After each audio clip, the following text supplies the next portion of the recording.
Welcome to Talented Universe on this 17th day of November. And we are here with a special guest that I'm going to introduce in a minute. But I just want to say hi to Marcia, my co-host, host, entrepreneur. Howdy. How are you doing today, Marcia? I'm doing great here in Northeast Florida. It's cooler than it usually is for this time of year, for which I'm grateful. And Are you I'm warmer ready to than I chat. am? I'm like 48. Are you warmer? Not that cool. Oh, okay. So you're still in the 50s or 60s? It's in the If you're in the 70s, I don't want to 70. talk about. Then I don't want to talk to you then, Marcia. I'm just going to go. But anyway, going on to real business, I would like to introduce our special guest today, Sean McHugh. Sean, Yay. how are you doing on this fabulous day? I am doing wonderful, and it's a very bizarre rarity here in Southern California. It's been raining for like the past 5 days. Wow. I heard that from somebody else, and they're freaking out. And then Yes. then I actually saw some people post some things about people that didn't know what rain was in Southern California, and they were giving them advice on how to deal with it. Yes. And I go, yes. Oh, that is so funny. As if the freeways weren't slow enough. Oh, now we've had the rain. Good luck to the commuters. Yeah, exactly. That does not help, especially if you're not used to it. But I will go ahead and throw up a hello just to get started. Then I'm going to ask my first round of stuff. Sammy Ann Griggs says, hello, Shawnee. Hello, Sam. Yes. Very familiar with Sam. She's a great person. Big fan of mine in all I was going to things. say, big fan. Yes. Huh?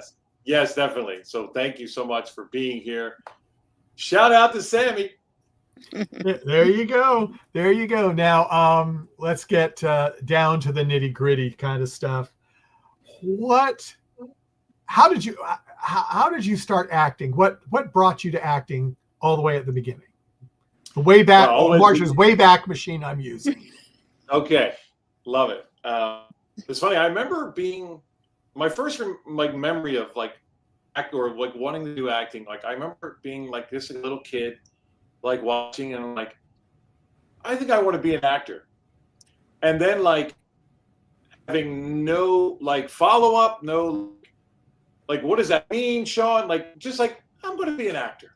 And then that was it. That was I just thought that would just happen at some I don't know. I'm 8 years old, I think, when I thought this. So then, local plays, with middle school, I think is where it started. And then definitely high school, got the bug, but I was also a wrestler. So I was a jock and a theater kid. So it was an interesting kind of dynamic because I was in both worlds. By the way, I'm from Philadelphia as well. So go Birds, my Philadelphia Eagles. Got a shout out to them. So anyway, see, Sam knows. So yeah, that's kind of where it started. And then I remember, so I went to a all boys preparatory school, it's called St. Joseph's Preps in Philadelphia. And most people, when you go there, everyone's going to go be a lawyer, doctor, be a consultant, be a business person. Not a lot of people necessarily going to be actors. And a lot of guys were going to these exclusive schools, and I wasn't, into any of that. I was like, maybe I'll do communication. So college reps come, usually it's about 15 to 20 people, that are there for the rep. Well, the rep from Allentown College of Francis de Sales showed up, and I was the only one there. So I had this kind of fun one-on-one, and she's hearing me talk, and she's like, well, why don't you just be a theater major? And I was like, oh, is that an option? Can you do that? She's like, yeah, we got this amazing program. So went up to school, visited, fell in love, and luckily they took me, even though I wasn't very good. I remember the guy who ran a theater department was like, "Oh, they have the Pennsylvania Shakespeare Festival up there. You should do Hamlet for your audition." And you can just picture young Sean with his slightly Philly accent doing Hamlet. I can only imagine how good it wasn't. But it was enough for them to say, "Well, this guy's got something. He's got some chutzpah. We'll let him in." And then that's kind of where my journey really all began. And so theater is definitely where I come from. Theater background. Love the stage. Definitely first love. There's nothing like being, on stage live with that audience, no cuts. Got to keep going no matter what. And, obviously that's its own energy. And I look forward to kind of getting back on the stage at some point. Right now, obviously, I'm in Los Angeles now, and although I have done some theater here, I definitely am more focused on the film. Yeah. Now, before I go to the question I ask all of our guests that are in the vertical acting world, microdrama, whatever they're calling it this week. That's right. What got you into verticals? How did you dive in there? So, like everything, it was just another audition. And I had probably auditioned for about 20 of these before I booked my first one. And I remember being, wow, these are a little extreme, like little. Yes, just a little, but I was like, okay, it's high drama. It's like a soap opera. Great. Okay. I get it. So you got to definitely like lean in, not the most subtle thing. But that's cool. This is the world we're in. And then I finally booked one, and it was My Secret Agent Husband. And that was your first one. Wow. That was my first one, yes. Because I know you've had Andre on here. Yeah, yes. we had Andre. I was going to say, we had him on a long time ago. But long time ago, like 6 months ago. But yeah. Wow, yeah. So and you so played, I was his dad. You played his dad, yeah. Correct. Yes. So, and that was my intro to this world. And like you show up on set and you're like, what is this going to be? Is this? I know that the cameras turn. You did know that before you went in, though. Yeah, I definitely knew that it was they had turned the camera and I was like, oh, okay, they're literally shooting it for the phone. Okay, I guess that's something that makes sense, but besides that, you're just on a film set. You know what I mean? Like it's this whole different thing. No, it's just we got the same people here that would be on a regular film, right. Or horizontal or Zantes, as now being called apparently. And it's just that they're going super quick.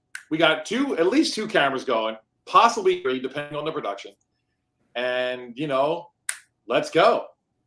So I was very fortunate because that one was definitely a lot of fun. And the writer-director, Dee Harlan, who you should have on, by the way, if you haven't had him yet. He is amazing. No. Yeah. He's done a bunch of these, obviously, but he likes to write and direct them, and he's just got a definite little bit. I always feel like when I'm with him, it's like a little bit higher quality, or just a little bit higher, just quality in general. Production value. Yeah, production value, but also just concept and just the way he's executing things. You know what I mean? It's not just all the slaps, right? Like we got other things going on. And I got to have a gun in that, and I got to go full Scarface at one point, busting in on my son, his lover. So anyway, it was a lot of fun. And everybody on the set was great, and all the crew, everybody. It was just like, we're just making some fun stuff. We're just making some fun art here. Mm-hmm. So that was my introduction, and I was very, very blessed because again, that one did well. For the first LGBTQ episodes, and it got so popular actually that we got a second season. You got a sequel. Yeah, we got a sequel, which is not, we were one of the first to do that as well. So that was pretty awesome. And there's nothing like coming back on set with people you've already worked with. And then it's just like, well, we know, you're not meeting everybody now. It's just like, let's just go for it. More fun. Yeah. Let's just have more fun with this. So that was awesome. So I got really lucky because my first one was such a blast, and and then here we are. I've literally just finished one yesterday. I think I'm on 27 now. I've done 27 of these, and I've been the lead 3 times too. So now that's I was going to say that's kind of rare too. Yes. So for I am people the of because I'm certain usually the ages. dad. Yeah. So I'm usually the dad, the billionaire dad, or I'm just like, an older, and I've been an elder as well, which I'm still not, still digesting that. But I am in the category of senior romance. So, well, actually, my last one just came out about a couple weeks ago. That one's called 50 and Remarried. My husband turns out to be a billionaire. I have not seen that one yet, but I think I did see the title. Yeah. And I go, Okay. well, it has billionaire in it, so I know what it is. So Yes. Billionairing all day, every day. That's how we roll. absolutely. Yes. Now the question I usually ask, and you haven't really gone to my question yet, which is good, because if you obviously have seen maybe some of our other podcasts, but I usually ask the actors, after you did your first one and you went home and talked to your friends and family, and they ask you, well, what were you doing? And if you said, I did a vertical drama, and they just looked at you funny and didn't know what you were talking about, how did you explain it to them? So that's happened multiple times, yes. Well, it either has or it hasn't. That's what I've got. Yeah, no, it definitely has. I was literally at home for a wedding 2 weeks ago, back in Philadelphia, and yes, I answered that question at least 10 times. In an hour?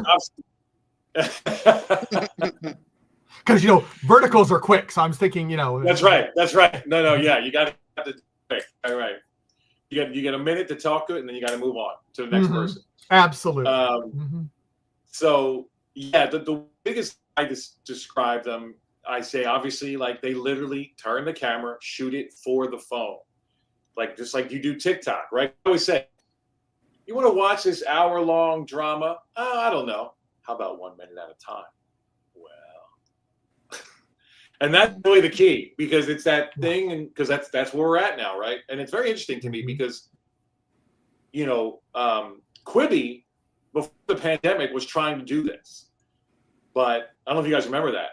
They were literally, and they were big, and they had big stars, and they were big productions doing this vertical thing. But one, I think they went too big too quick. But then two, I don't think as a society we were quite there yet. We weren't ready. We weren't ready. We weren't, it's one thing to watch a cat video or someone doing a dance, but like an actual full story, like, no, not there. But then, of course, once the pandemic hit, that changed everything. It changed everything. Yes. Everything. And now we're really ready. We're still ready.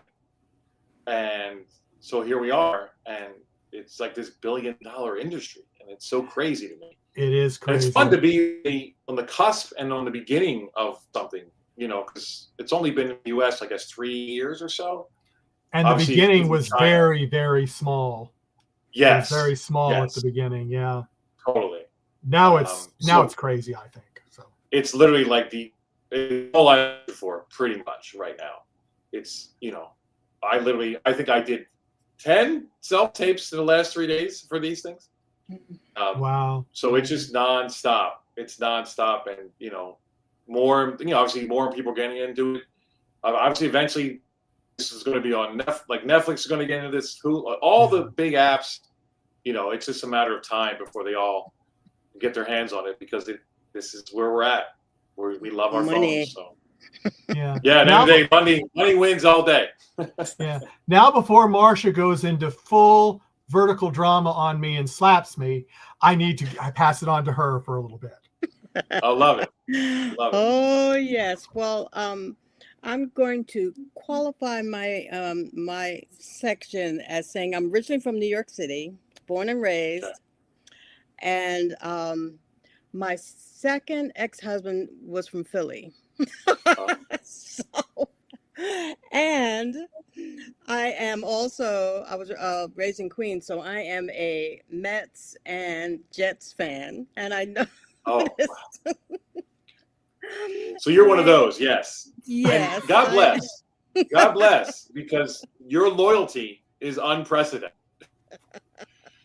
Your risk to reward is not great. And I warned Michael, because I said we're gonna have to bring this up a little bit, because Philly and the Mets, Yes. it's super Eat it. super fun, and I'm more than a casual fan. Let me put it that way. Oh yeah. Love it. And yeah. Well, I will say, you guys had our number this year. You really did. Yeah. And we Well, couldn't beat. I think it's like 8 times we've been there and we haven't beaten you in your house. Something like that was so much fun. I think Marcia screamed a couple of times when that happened. It became less fun as the season was winding down and things happened and all that. But I enjoy real baseball fans and football. Jets. I'm a longtime Jets fan as well.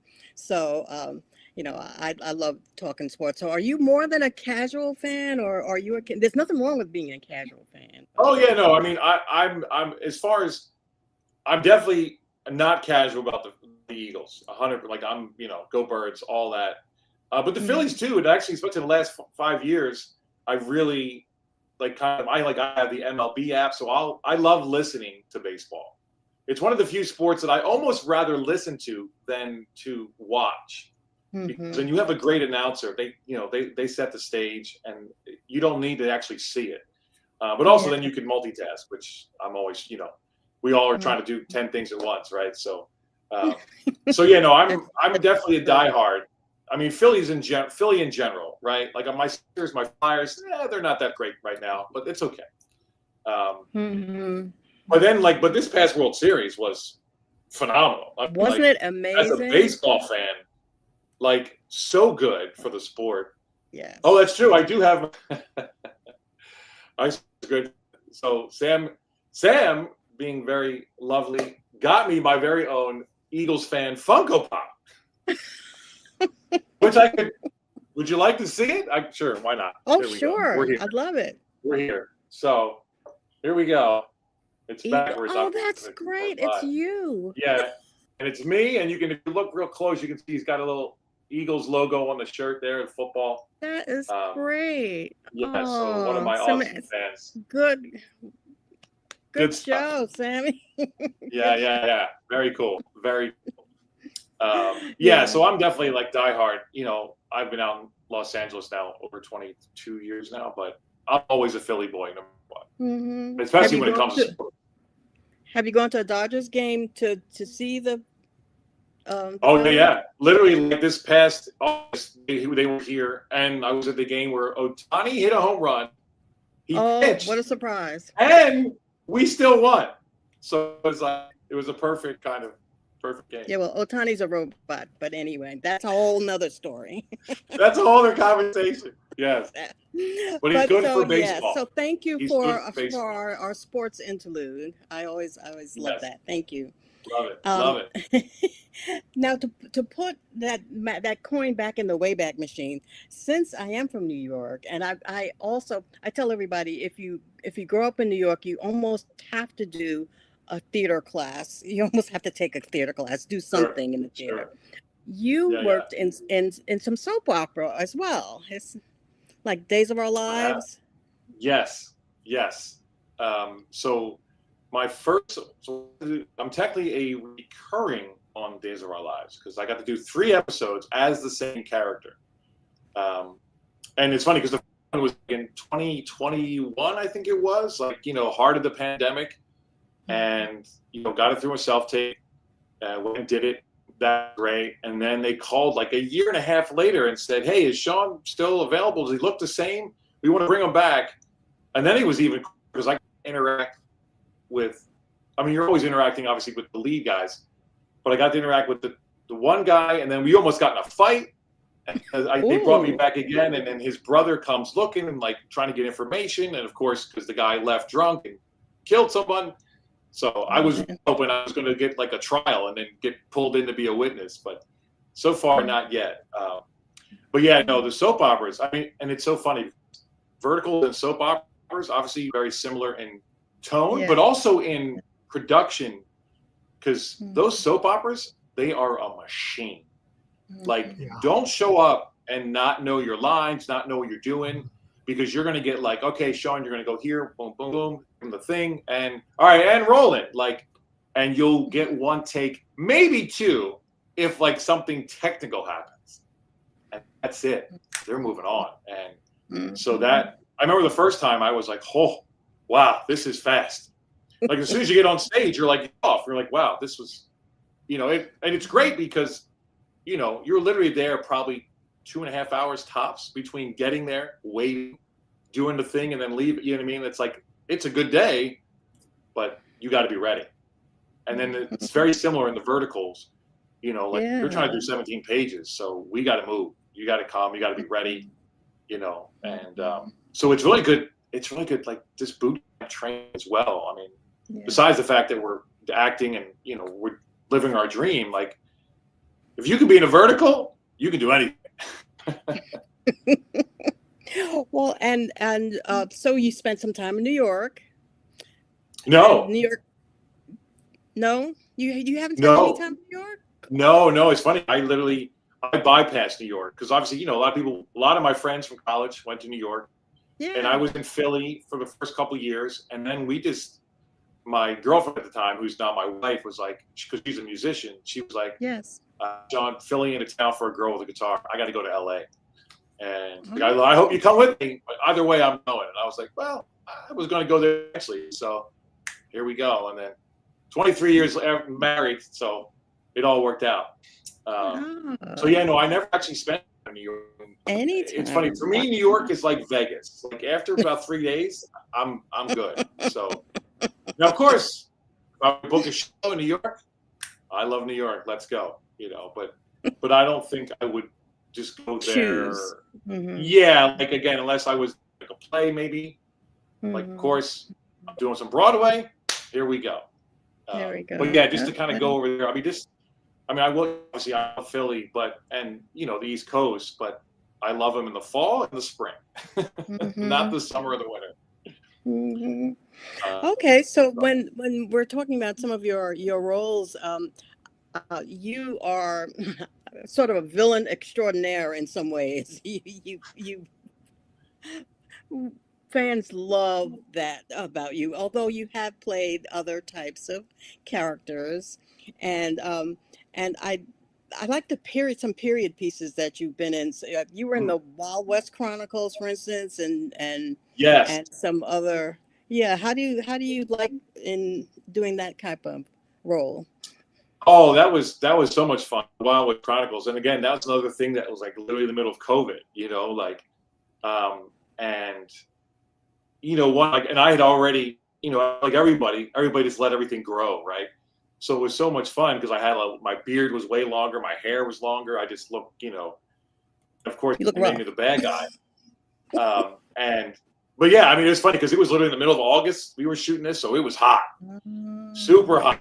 And, you're out on this like ranch set. It's so funny because when you get there, you're like, oh, I feel like I've seen this, like in different things, and of course you have because it's the set. And so that I really love that, and playing with doing the guns and all that stuff. You're like a little kid, like exactly why we want to do this. It's like that little kid that just wants to play cowboys and Indians or cops and robbers, right? So yeah, that was a lot of fun, and I'm known for that one specifically because you're like on these great sets, right? But you got some downtime, so I'll make a little movie with my phone using the production value while waiting for them to kind of get to me. What a great idea. It's so much, again, literally, like, I'll just bring a tripod. Because you have I got this cool costume on, I'm on this cool set, and then, I just go where they're not shooting. And they had this cool church, whole like old school church, and I just went and I shot this, so I made these two like little 1-minute short things. And it's just, again, it's like, why not? We're here. So especially with the technology of the phones, you can make things look so good. Just need a tripod or somebody to help you. And I'll get someone else. I'll help me shoot this real quick. And of course, we're all actors. We're like, yeah, let's do it. So anyway, That's fabulous. it's fun. I love It's that fun. so much. You take advantage of your opportunities. That's brilliant. Exactly. Like, I don't know when I'm going to be back on a Western set looking like this, so I got to take advantage, you know. Michael, did you want to take it for a little bit? Yeah, I'll take it for a little bit. Samantha had another question that I wanted to throw up here. What was the most difficult vertical movie you made so far, and why? That's a great question. So I'm trying to think, like, what makes it, like, obviously, because there's certain things, you know, you can say difficult in what way, right? Like, well, I could specify, but I would say whatever you think is the best answer. Sure. To that. Yeah. I'm trying to think.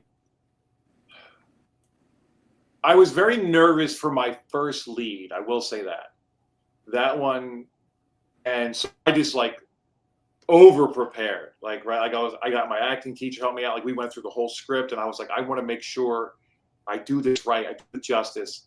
And, you know, again, like, preparation is so key, because that way when you get on set, you can just go. You don't have to think, right?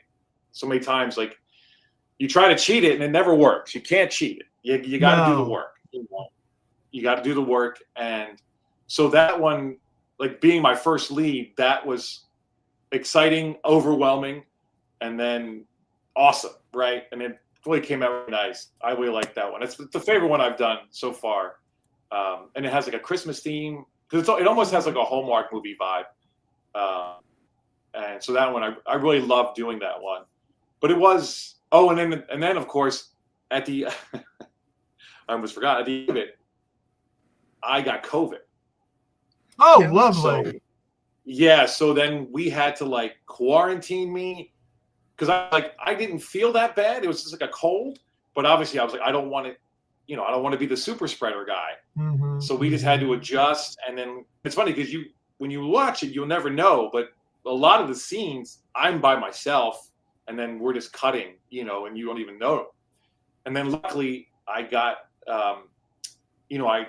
it was finally done with me. And then we got to do a day of reshoots for the big kiss, obviously, which we needed to do, but we couldn't do with me having COVID. So I guess that just being sick and all added to it being difficult.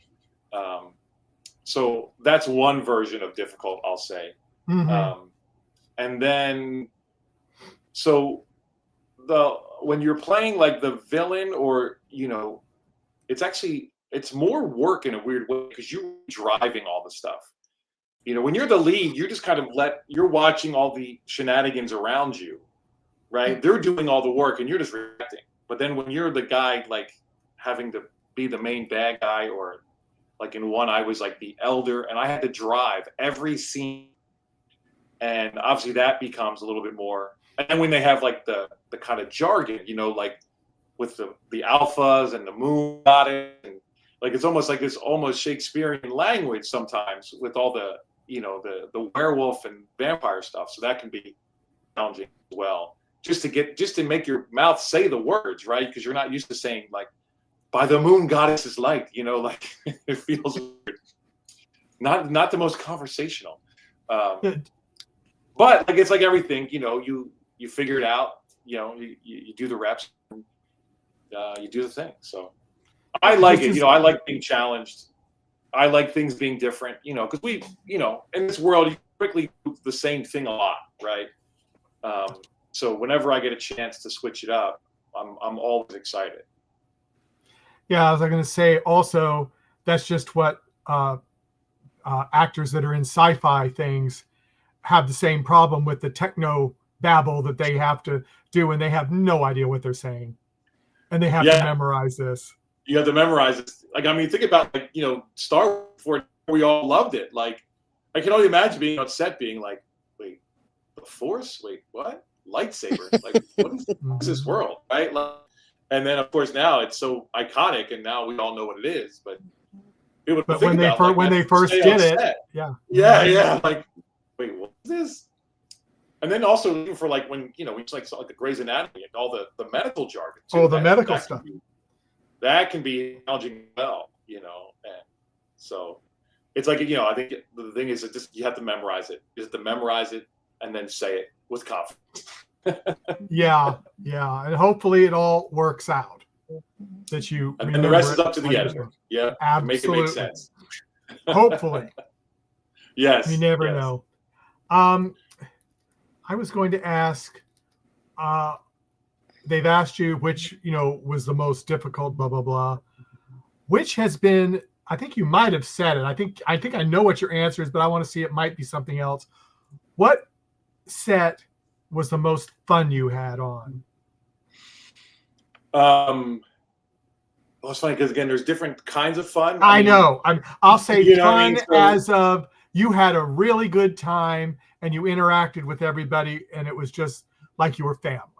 What is the one that you most that has been like? The most of that. Then I get it's definitely Secret Agent Husband. Definitely. That's what I figured you were going to say. yeah. And I would even say part 2 even more so because then again it's like a family reunion. Mm-hmm. And you're just again we already know each other and we're all excited back together and I saw you did this, oh that's so great, congrats on that. It's that's the thing too about this community, everybody is so supportive, and it's just refreshing, like we're not in competition with each other. It's like if you're supposed to get the role, you're get it. Like that's the way I look at it. There's plenty for everybody, and as long as you show up and do good work, then good. I'm glad you're working. Glad you're working. And I find that in general in this community that everyone's just super supportive. Which again is because it can be cutthroat. Obviously, everybody's trying to pay their bills and get jobs, but I just like to go in like, if it ain't me, I'm glad it's you. So. I will say, I just to add on to that, Michael, I'll say, character-wise, the most fun I've had is definitely been when I got to play the Vampire King, because you had the teeth, and when you're playing a Vampire King, you can't be subtle, right? Like it's not about subtle; it's about just leaning in and like the blood and like so everything this guy said was a proclamation, right? And it was just so much fun to have that permission to just go for it, Sean. And then literally at one point, because this guy of course is a narcissist, he's doing a self-portrait, right? So in the script, I'm like, okay, they'll just have it at the easel, you won't even see what it is. Well, then I get there and they have this amazing picture that like they literally took my headshot, put it in AI, and made me this like Vampire King superhero thing, like, and it looks so cool. I was like, wow, that's awesome. Like, well, what are you going to do with that after we're done? And he's like, oh, do you want to take it? I'm like, of course I want to take it. Look how cool that is. Wow. So it's literally hanging in my living room right now. So there goes one of Marcia's questions the next round. Oh no, sorry, did I take a question away? I think you did. And on that note, I'm going to pass it over to Marcia for our final little round here. Amazing. Well, speaking of vampires, how did you prepare for the role as a vampire? Is there some favorite vampire roles that you've seen on movies, or just to get some inspiration? Or well, the GOAT to me is Gary Oldman, Bram Stoker's Dracula, right? Yes. Like, yes. I don't think it gets better than that. And it's funny because it's one of my wife's favorite movies. We watch it every year for Halloween, and I watched again this year, and I was watching him very specifically. I was like, yeah, see, there's nothing, you can't be casual. Like you have to like be so it was definitely like leaning in, like that was the thing. And then there's also just having the teeth in your mouth. It just changes how you, literally physically it's changing your mouth, right? Mm-hmm. But then when you kind of really like, I keep saying lean in, but just really, just lean into it but the costume too, right? And just the words he's saying, like, it all really was a great mix for me to just succeed. Once I kind of give over to it, because it is a little weird. You get up on set and you're just proclaiming and everything is this, and you know, and it's like you kind of feel a little silly. So you kind of have to get over yourself in a way, and just like, it is what it is. You have to do it, man. Like this is what it requires. And so that I kind of the biggest thing was just giving myself the permission to really go for it, right? To lean in and then have fun with it. You know, it's like I get to be this narcissist. Like you get to be this thing that you can't be in life, right? Like that's part of the fun too. You know, I'm a sweetheart, right? And this guy was the opposite of that. You know, so you know, so you just all those awful bosses you've had, right? You kind of lean into those people, and you know, do you know an asshole in your life that you really like to tell off? Yeah, okay, that's all the fuel for this, right? Like, and you know, and then like literally having no filter, right? Because in life we have so many filters, you have to, right? That's how we are. We're human beings, right? But to like take off all the filters and just be like all like instinct, whatever I want to say. So yeah, it was a lot of fun. It was a lot, and I had great co-stars as well. That obviously worked off and helped me. So it was a lot of fun. Bridging off of costuming, I saw a photo of you. I think it was on your Instagram where you were in kind of Downton Abbey garb. Yes. And gone to the Downton Abbey kind of experience. Now, who's yeah. Yes. So that was so funny. That was literally, so me and my wife, right? We got all that stuff, and it was to see not the one that just came out, but like a couple of years ago when they had the Downton movie, and it was so cool because it was like you the whole experience where you went to this like mansion, and then it had people serving you, and it was like you were there. Right. And it was this whole experience. So that's the thing too, like as much as I'm an actor, I'm a fan first, right? Of movies, TV, like I love all of it, so it was just this fun thing because we both loved it. And it's like, yeah, let's get dressed up and get down. Yeah. I think we might even try to do British accents that night. I don't know. Yeah, I watched all of Downton Abbey myself more than once.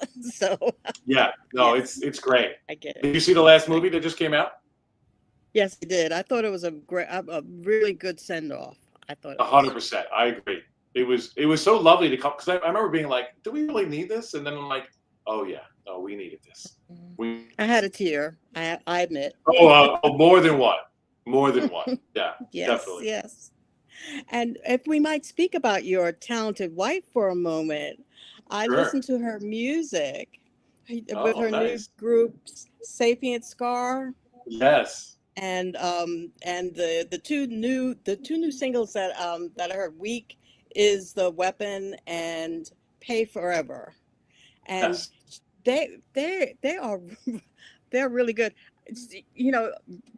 I love all kinds of music, and that kind of music, it's either good or it's not in my book.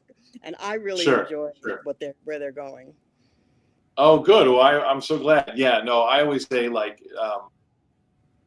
she's the cool one. Like, and I got her before she knew how cool she was, because we met in college and we've essentially been together ever since. So thank you. I'm so glad you enjoyed it, because she's a beast. And I always tell her, thank God you're good. Because, it'd be really hard to support. Like, well, you're not good. You got up there, but she's amazing. And, she is.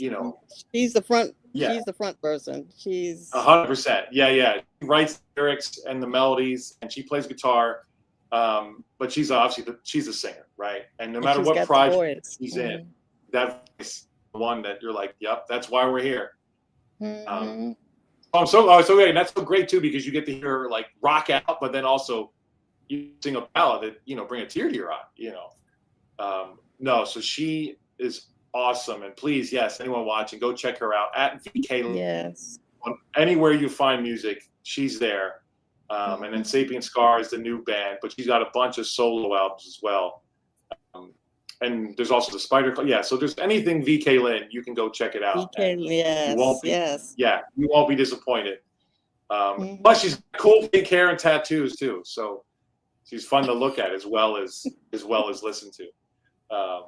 But yeah, no, she's my rock. I would not be talking to you right now if it wasn't for her. I'd probably be a crackhead somewhere. I don't know.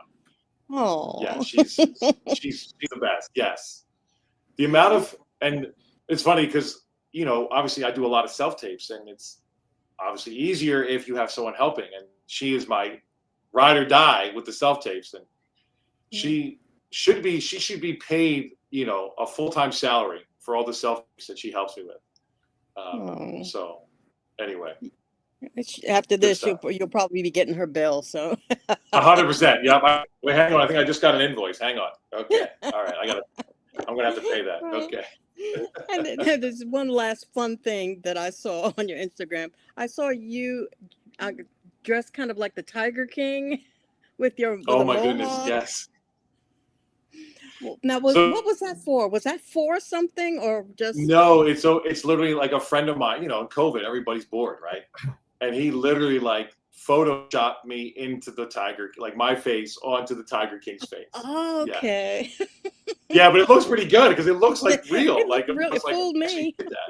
Yeah. That's hilarious. No, I did not, but that was a fun thing because we were all going on that ride, right, in COVID. The fun Tiger King thing. And so how did you develop your look? Because you personally have a distinctive look. Your gray hair and the beard and how. Right. So then, I kind of cultivated, especially the last 5 or 6 years. So before COVID, I worked in high-end hotels for 20 years, valet and driving. So you could never have facial hair, right? Everything was clean shaven. And then we had like a GM show up, and he had like a nice trim beard. I was like, oh, does that mean we're gonna be able to have beards? So it turned out yes, but like you couldn't like show up with stubble, right? You kind of had to let it grow and then show up. And I thought I had patches in my beard because I never grown it. I'm just like, turns out no, Sean, that's where it's white. That's where the hair is white. Surprise. Oh, okay. Surprise. Yes, I finally was able to grow it out, and and people say, "Oh, your hair is amazing color." I'm like, "Yeah, it's all thanks to Jesus." Okay, I got to do with the color. So I'm just very fortunate that obviously the silver fox is a thing. First of all, but I will say that hair, I do not wake up like this. This is a whole thing. There's a whole thing to make the coif happen. It's funny. I've kind of painted myself into a coif corner because whenever I show up and it's not looking fabulous, then people are like, "Are you okay, dude? What's going on?" I'm like, "No, I just didn't feel like doing it." So or they don't recognize you. Yeah. Coif or hat. Like there's no in between. No in between. Yeah, we're loving the look. Thank you. I appreciate it. No, I'm very blessed with the hair, the color, all of it. Yeah. I just try to use what God give me and try to make it work for good. Make it work. Well, thank you so much for being with us today and sharing some of your journey and your wife's journey. It's been a lot of fun. Thank you so much.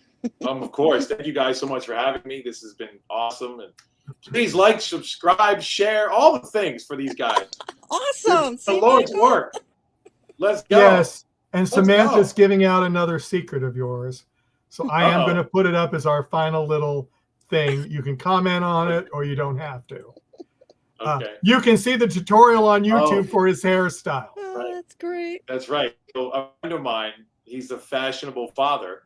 And he's always giving kind of tips on fashion and self-care and all that. He had on doing the coif. So it's true. Yes, I give the full thing of how to do it. But it's funny because I say, guys, like, you can't be afraid of the blow dryer. And that's when most guys tap out. They tap like, I can't, it's too much, Sean. It's too much. I'm like, I'm telling you, the ladies like it. The ladies like it. That's right.